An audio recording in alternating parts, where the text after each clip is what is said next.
On August 20th, 2007, 8-year-old Nurin Jazlin left her home in Wangsa Maju, Kuala Lumpur, to buy a Hello Kitty hair clip. The market was alive with activity, vendors shouting prices, families shopping, and children laughing. A white van pulled up near the market, unnoticed by most. A man emerged, grabbed Nurin, and forced her into the vehicle as she screamed, "No! No!" Her family waited anxiously for her return, unaware that their lives were about to be shattered forever. That night, all she wanted was a simple Hello Kitty hair clip, a wish that would never come true. Witnesses mistook the abduction for a family dispute, a fatal assumption that delayed intervention. Within moments, the van disappeared into the night, taking Nurin with it. Hours passed, and Nurin did not return. Her family grew increasingly worried. Her father, Jazimin Abdul Jalil, searched nearby streets and called neighbors, hoping she had simply gotten lost. By morning, they contacted the police, filing a missing persons report. Local news outlets picked up the story, amplifying the search efforts. Flyers were printed and distributed, plastered across neighborhoods, and shared online. The community rallied together, organizing search parties and vigils.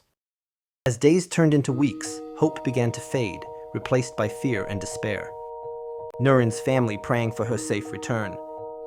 Public appeals continued, with strangers offering tips and leads. Many leads came in, but most turned out to be false alarms. With no breakthroughs, desperation grew among investigators and loved ones alike. The case drew national attention, sparking debates about child safety and law enforcement. An entire nation waited, hoping for answers that seemed increasingly unlikely. Each passing day brought new fears, but also renewed resolve to find the truth.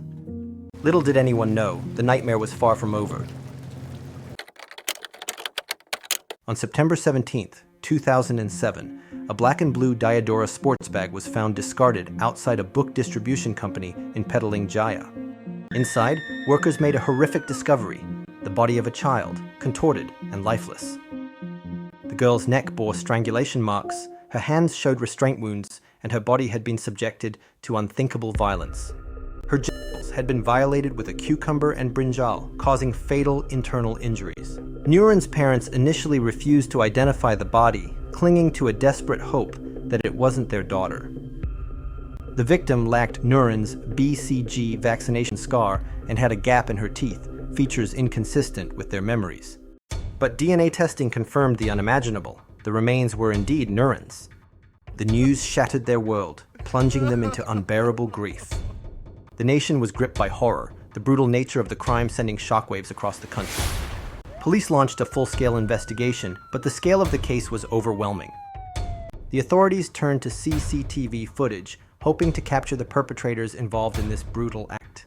The footage revealed a motorcyclist depositing the sports bag at the crime scene, the man moving around and making a phone call at the premises. He went to his motorcycle and carried a bag. He then walks towards to drop off the bag outside a book distribution company. Sports bag, like the one carried by the man. About 2 minutes later, the man was seen carrying the bag from his motorcycle and leaving it beside the stairs on the ground floor of the premises before leaving the area. Another footage showed a woman in red and 3 men loitering nearby in a silver Perodua Canary car. Appeared in the recording. 2 minutes later, a silver-colored Perodua Canary car with 3 men inside was seen moving towards the spot where the woman was standing. A man wearing a striped shirt was seen getting out of the car together with a friend wearing a yellow shirt and shorts, and they then left the place. Malaysian authorities sent the footage to the FBI's forensic lab in Washington for enhancement. Despite advanced technology, the FBI could not clarify the motorcycle's license plate or the suspect's face.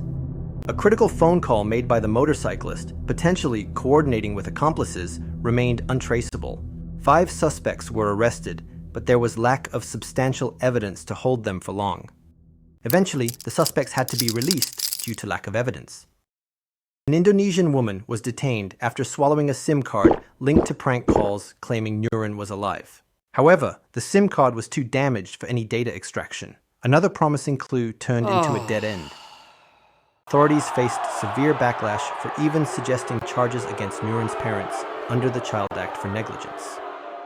Tan Sri Lee Lam Thai, a Malaysian politician and Bukit Bintang MP at the time, condemned the accusations towards Nurin's parents and urged the authorities to focus on the killer.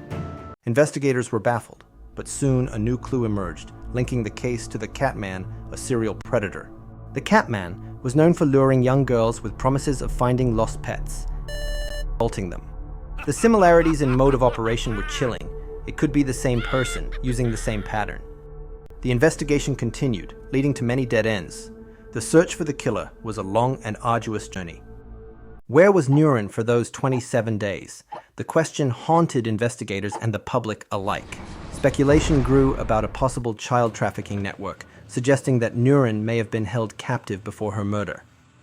Was she kept in a hidden place, moved from one location to another, enduring unspeakable horrors? Was she sold off, transported across state lines? The possibility remains unanswered. The truth of what happened during those 27 days remains a dark secret, possibly buried with the perpetrators of this crime. Jazimin Abdul Jalil, Nurin's father, refused to give up, becoming a symbol of resilience and unwavering love. He sued the police for negligence and defamation, holding them accountable for their failures. The rumors and the leaking of autopsy photos caused further pain and distress, and he wanted to hold them accountable for it.